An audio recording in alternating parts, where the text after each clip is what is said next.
আজকের ভিডিওটা শুরু করলাম সকালের নাস্তা থেকে দুপুরের রান্না পর্যন্ত কী কী থাকছে তা নিয়ে থাকছে পুরো ভিডিওটা।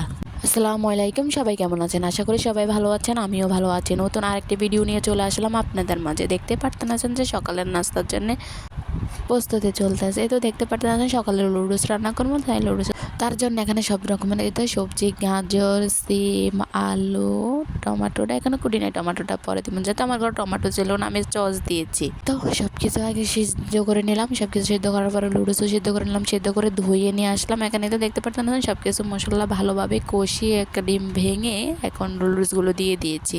তো একটু লুডুসটা একটু বেশি রান্না করছি, তাই তো সকালে একটু আবার দুজন মেহমান ছিল, তাদের জন্য তাড়াতাড়ি করে রান্নাটা করার বেশি। আমি কিন্তু ততটা লুডুস খুবই কম খাই মজা হলে বাট একটু খাই, আর তারপরে বেশি একটা আমি খাই না লুডুসটা, আসলে আমি খুবই কম পাই। যেহেতু আমরা বলা আছে না, কথাই তো বলে যে আমরা মাছে ভাতে বাঙালি, তাই না? তাহলে আমরা বেশিরভাগ ভাতটাই খাওয়া পরে, আর আমার বেশিরভাগ এমনি ভাত খাওয়া পরে। আমি আসলে সবার মতন বলতে পারবো না যে আমি এটা আসলে আমি নাস্তাটা খুবই কম খাই, বেশিরভাগ আমার ভাত খাওয়া পরে। যেহেতু আমার বাচ্চা আছে তাহলে হ্যাঁ জন্য আবার কিন্তু প্রতিদিনই নাস্তা গুছাইতে হয়, যেহেতু হ্যাঁ কোনো সকালবেলা ভাত কেন বাচ্চা মানুষ কি ভাত খাবে, এর জন্য তো অবশ্যই নাস্তাটা গুছাইতে হবে, তাই না?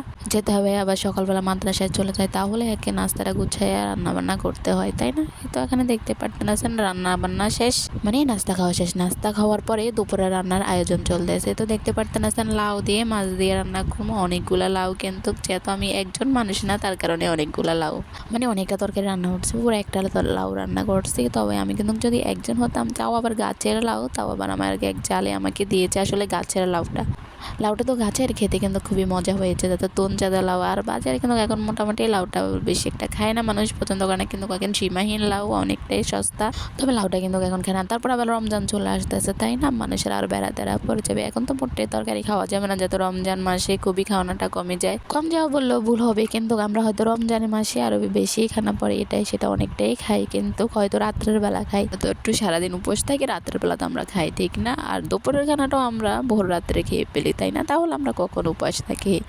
রাত্রের বেলা একটু উপবাস থাকি। তো দেখতে পারতেন আছেন লাউ রান্না প্রায় হয়ে গেছে। এখানে তো ধনিয়া পাতাটা বেটে, এখানে একটু যেহেতু তেল ছিল তাই আমি এটার মধ্যে একটু পানি দিয়ে ধনিয়া পাতাটা এখন দিয়ে দিব লাউর মধ্যে। লাউ তরকারি আর চিম তরকারিতে কিন্তু ধনিয়া পাতা না হলে কিন্তু খেতে মজা লাগে না, তাই না? কারা কারা বলেন তো, ঠিক না কথাটা?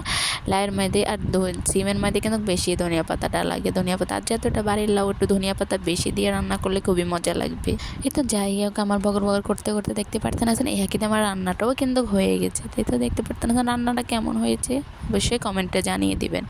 এই তো এখানে দেখতে পারতেন আছেন রান্নাটা খুবই সুন্দর স্মল চলে এসেছে। দুপুরে রান্না এটা দিয়ে আজকে চলে যাবে। যেহেতু আরেকটা রান্না করছে, অবশ্যই সেটা আমি শেয়ার করতে পারি নাই, করলা ভাজি করছি একটু। তো আমার ভিডিওটা এই পর্যন্ত যদি ভালো লেগে থাকে অবশ্যই লাইক কমেন্ট দিয়ে আর আমার পেজটাকে ফলো দিয়ে সাথে থাকবেন। শেষ পর্যন্ত সবাই সুস্থ থাকবেন, ভালো থাকবেন। আল্লাহ হাফেজ। নেক্সট ভিডিওতে আবার দেখা হবে, সে পর্যন্ত সবাই ভালো থাকবেন।